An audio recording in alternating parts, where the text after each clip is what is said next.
é através do X que as pessoas entendem que a China quer mandar no mundo com o seu modelo totalitário, comunista, autoritário, coletivista, né? No qual, diferentemente de Sócrates, o poder é que determina a justiça. É esse mundo que você quer? Não, não é esse mundo que você quer, né? Então, onde é que você vai buscar ideias, argumentos, informações para defender o mundo que você quer? Hoje, em grande parte, é no X. Então, a China vibra com o cancelamento do X no Brasil, né? A população brasileira agora, né, vai ligar a Globo, vai ligar a Bandeirantes, né, vai ligar esse tipo de porcaria e vai escutar assim, não, a China, puxa, legal, a China é melhor que os Estados Unidos é muito imperialista, a China só quer fazer negócios, tá bem, né? É isso que a China se beneficia, tá? Então, nós estamos diante de uma poderosíssima aliança, quer dizer, ladrão brasileiro e comunista chinês. Tá? Além de comunista brasileiro e ladrão chinês. Né? Tá? Mas a ladruagem chinesa é uma ladruagem de Estado, né? Quer dizer, uma ladruagem, como tudo na China é instrumento de poder do Partido Comunista Chinês, inclusive a corrupção. Né? Então, e no Brasil, nada é ligado a um interesse nacional, a um patriotismo nacional. Né? Tudo que acontece no Brasil é ligado ao interesse do bolso de algum membro da elite política. Né? Então, é sopa no mel. Né? China, comunista chinês e ladrão brasileiro é sopa no mel. Cancelamento do X é uma expressão disso. Tá? Bom, então, diante disso, a gente precisa ver, o Brasil é do BRICS, a gente tem que aceitar que o Brasil é do BRICS, né? O Brasil é do BRICS. Então, o que significa o Brasil ser do BRICS? Significa, então, BRICS. China não tem X, né? Não tem Twitter. Rússia não tem Twitter. Né? Irã não tem Twitter. Não tem X. O Brasil agora também não tem. Então, isso é que significa ser membro do BRICS. Né? As pessoas começam a dizer, o Brasil é do BRICS, então temos que fazer o que o BRICS... O que é isso? O que é isso? Né? O Brasil não é de ninguém. O Brasil é do Brasil. Né? O Brasil é do Brasil. Deveria ser. Né? Mas, não, o Brasil é do BRICS. Nós éramos do BRICS durante o governo Bolsonaro. O Brasil era membro do BRICS. O que significava? Uma reuniãozinha aqui e ali, a gente faz uma declaração, um pouquinho de cooperação técnica aqui e ali, e já estávamos pensando em dar uma boa diminuída já demos e queríamos dar uma diminuída ainda mais da importância do BRICS para nós, né? Fazer coisas com a Rússia, diretamente com a Rússia, naquilo que queiramos, com a China, diretamente com a China naquilo que queiramos, com a Índia, diretamente com a Índia naquilo que queiramos, não através do BRICS. Né? Agora se inverteu, agora assim, é do BRICS. Então, o que significa? Significa que você é parte de um clube que tem determinadas regras. A gente não aceitava isso. O BRICS não tinha regra nenhuma que a gente fosse diferente do nosso interesse. Né? Simplesmente assim, tá bem, é um clube de xadrez, você vai lá uma vez por semana e joga uma partida de xadrez. Agora não, né? Agora o BRICS parece que virou a essência do Brasil. Não poderia ser assim. Né? O BRICS é o futuro. Né? Então você está assumindo que a tirania, a pouca vergonha e o governo do Alexandre de Moraes são o nosso futuro. Você quer isso? Ou quer lutar contra isso? Se quer lutar contra isso, tem que acabar com essa noção de que o Brasil pertence ao BRICS. Né? Então está sendo muito bom ver isso. Então, você vê lá a lista dos países que não tem X, né? São os principais países do BRICS, China, Rússia e Irã. Né? Tem a Índia, que não sei o que está fazendo aí, a Índia, né, precisava estar cumprindo um papel de defesa da democracia no mundo, não está. Né? Vamos ver, quem sabe um dia. Mas,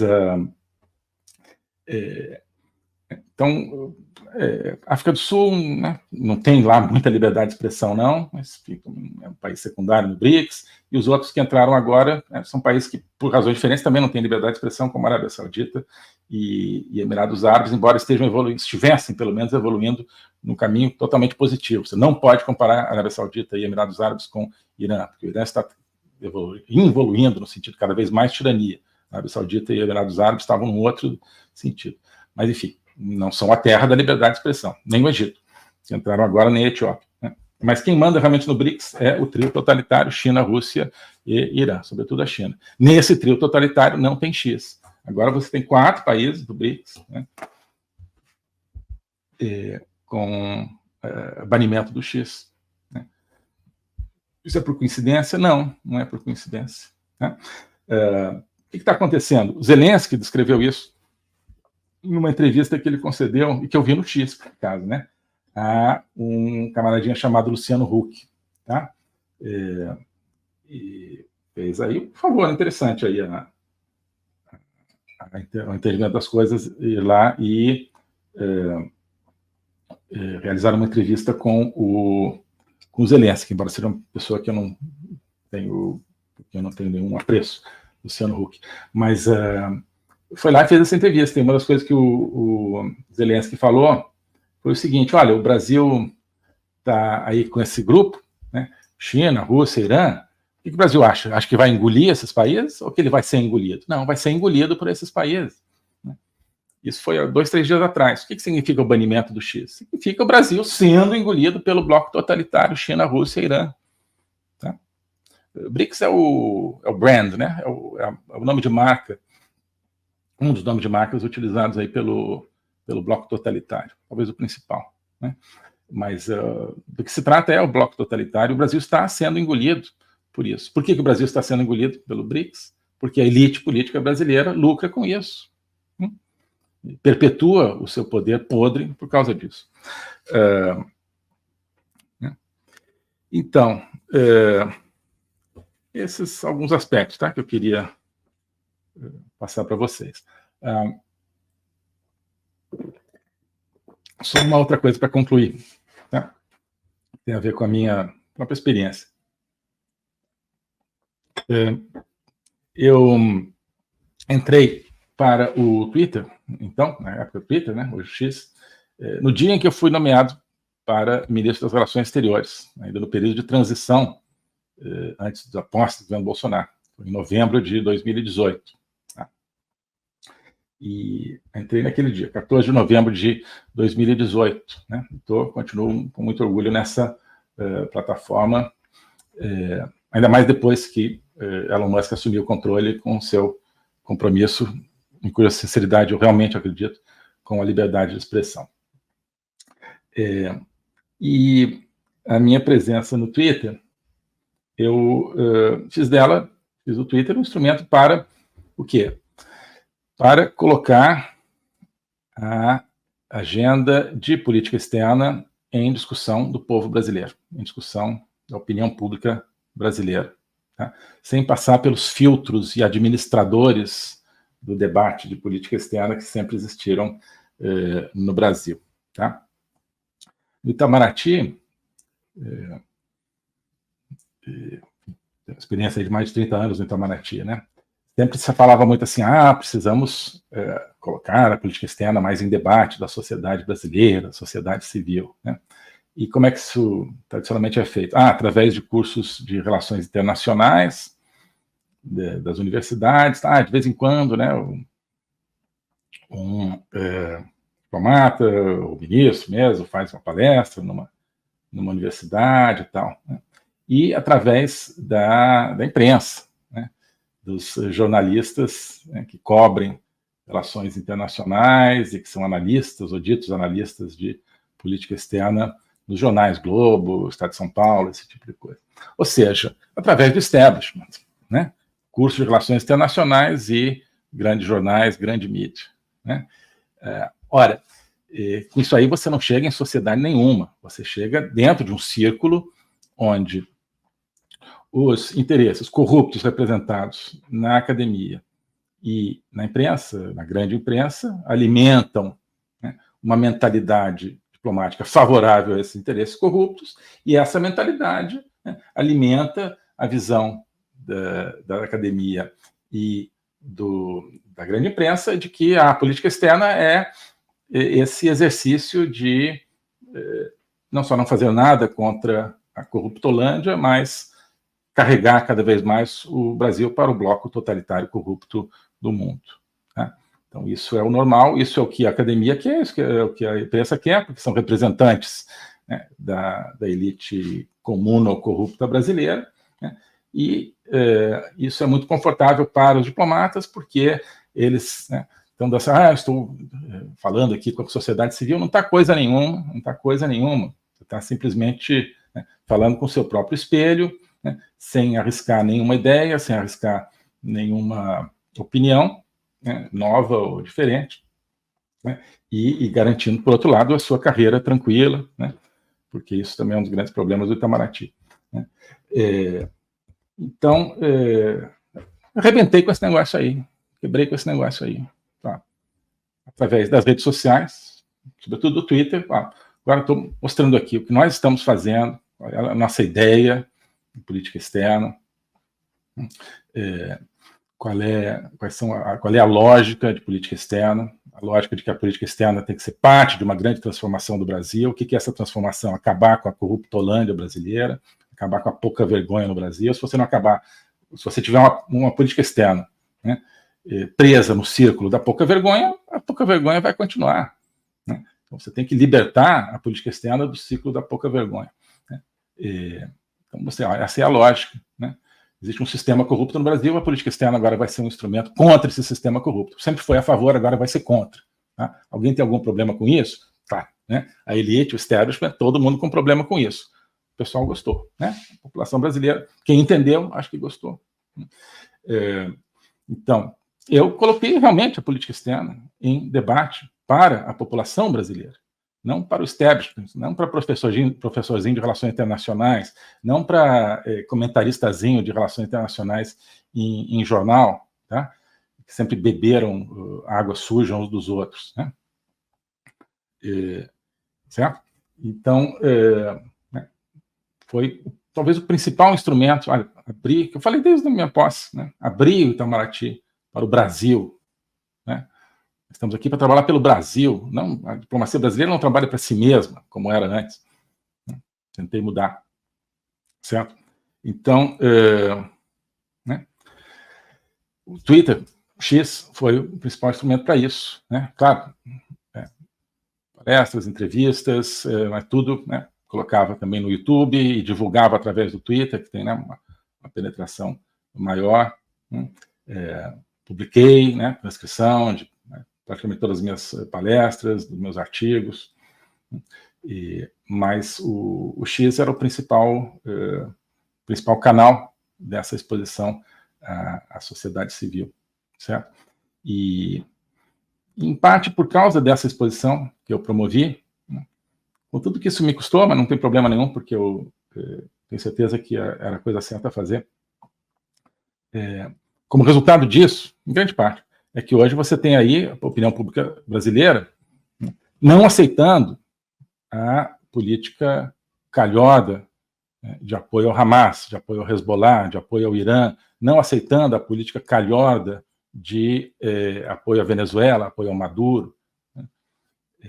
É por isso, porque agora está em discussão das pessoas. Né? As pessoas se acostumaram a discutir tudo isso. Né?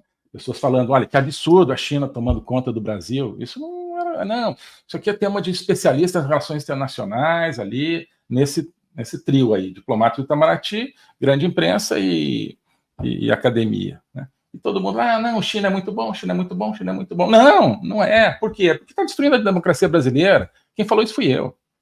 Né? Quem colocou isso em debate fui eu. E cada vez mais acho fundamental esse debate. Então as pessoas hoje, pelo menos muitas, veem, entendem isso, né? Através das redes sociais, certo? Então, é um depoimento pessoal aqui, né? Vão cortar o X? Vai acabar esse debate? Não vai. Não vão mais colocar esse debate dentro da garrafa, né? Esse debate já saiu. Mas ele é essencial, e o X, a liberdade de expressão nas redes sociais, foi essencial para mostrar, olha, nesse caso específico que eu estou falando, política externa não é um mundinho fechado. As decisões que você toma em política externa são determinantes para o futuro da democracia, da liberdade, realmente no Brasil, né?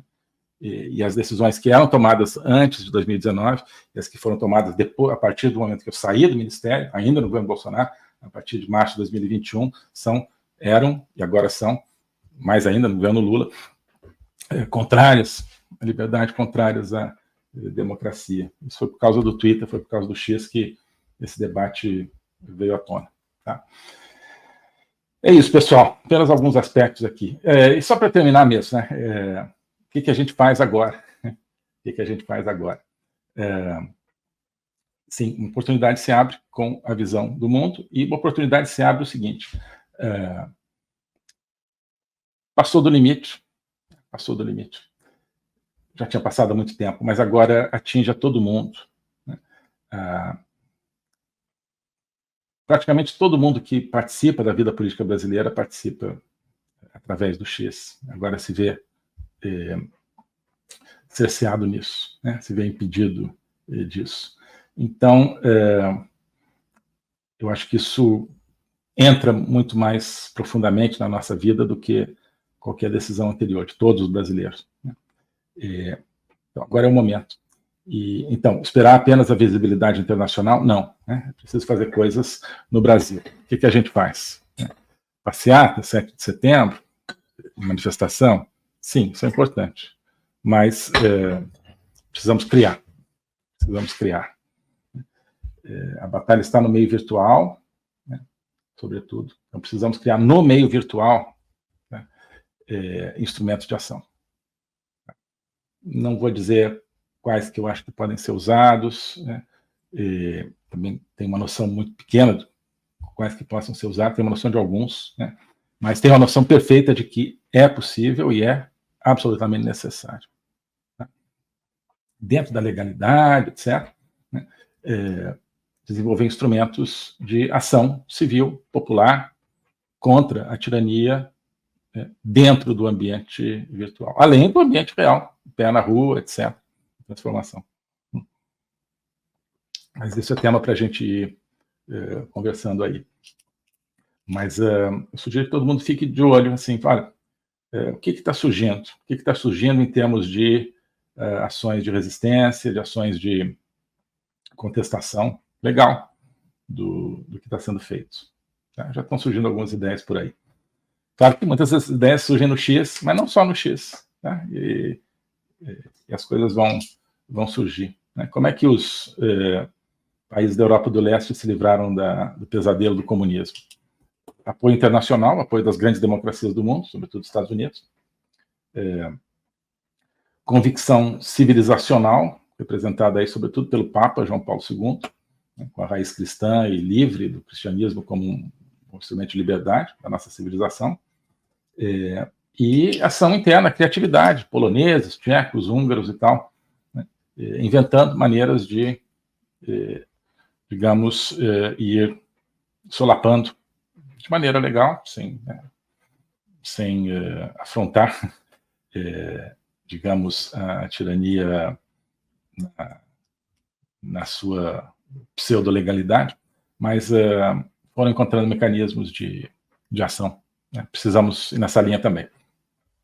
Bom, é isso por hoje. Vamos para a nossa discussão aqui, tá bom? Olá, pessoal. Se você ainda não conhece a Academia Folha Política, eu acho que está na hora de conhecer.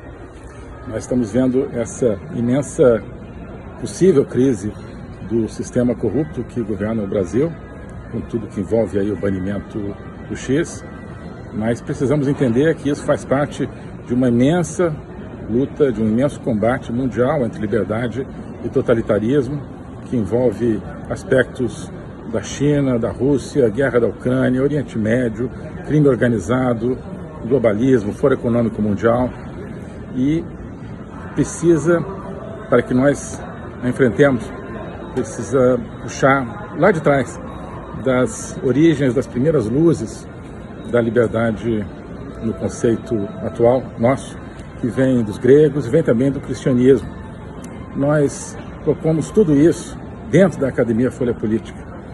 Exame das atualidades, mas com uma explicação, uma inserção dessas atualidades, do desafio da liberdade hoje no Brasil, no mundo, dentro de toda a história, que é uma história fascinante, ao mesmo tempo é um drama do pensamento ocidental, que não é um pensamento abstrato, é o pensamento da consecução da liberdade.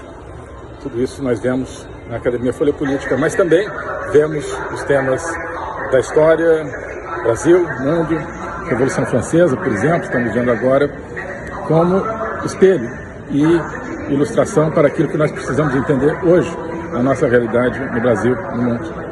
Então, eu queria deixar um convite para você conhecer a Academia Folha Política, onde nós fazemos uma jornada por todo esse espectro, onde nós aprofundamos nosso conhecimento, nossa reflexão, onde nós desenvolvemos, cada um de nós, nosso próprio caminho de atuação diante dessa realidade.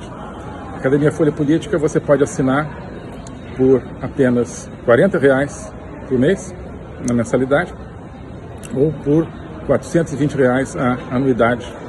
As duas opções te dão acesso a todo o material que já está lá, centenas de horas de aulas, de lives, e 2 programas novos a cada semana, Agenda 2030 e o curso de Logopolítica, tá certo?